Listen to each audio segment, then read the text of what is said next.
E-tooria helilaad on minoorne helilaad kõrge 6. astmega. Torupilli peal mängides E-tooria helilaadi on meil vaja mängida cis-nooti. Cis-noot on siis üks nendest avadest, mis on pooleks jaotatud. Ehk siis katta tuleb esimese vasaku käe esimese sõrmega ainult pool sõrmeava.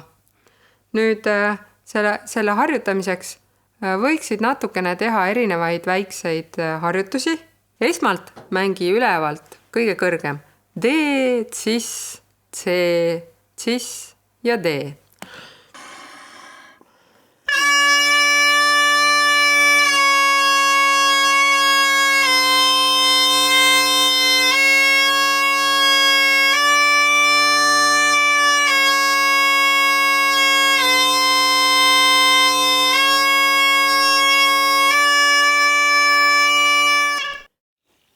Kui esimene sõrm on juba piisavalt osav, et aru saada, kus kohas täpselt on pool sõrmeava kaetud ja kus on terve, siis E-tooriat mängides on meil vaja nüüd B-noodist mängida cis-nooti, mis tähendab, et avama peab korraga 1,5 avasõrmilisel.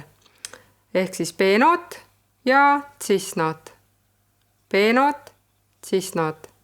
Esimene näpp siis libistab ennast ja teine näpp tõstab lihtsalt üles. Ja muidugi vastupidi D, cis ja B on vaja sulgeda peale cis-noodi mängimist 1,5 sõrmeava jällegi, ehk siis esimese sõrmega libistad ava suletuks ja teise sõrme paned peale ühe korraga. Ja nüüd võiks mõlemat pidi seda cis-noodi võtet harjutada.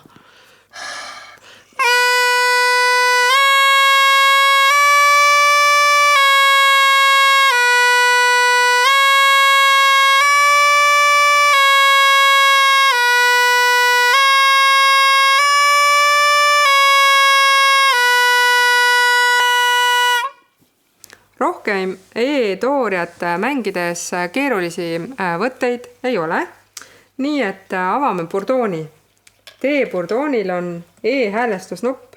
Nii et kui me avame D-burdooni ja keerame siin seda nuppu, siis hakkab kõlama E-burdoon. Ma kohe näitan.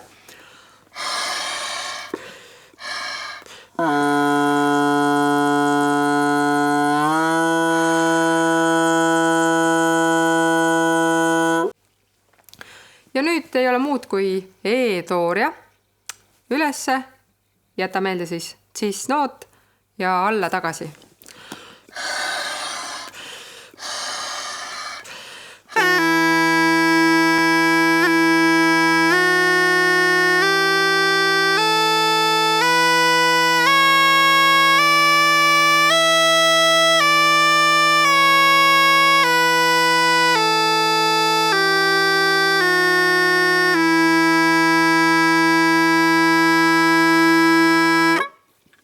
Kui tunned, et E-tooria helilaad on sul juba selge kui vesi, siis asu lugude kallale.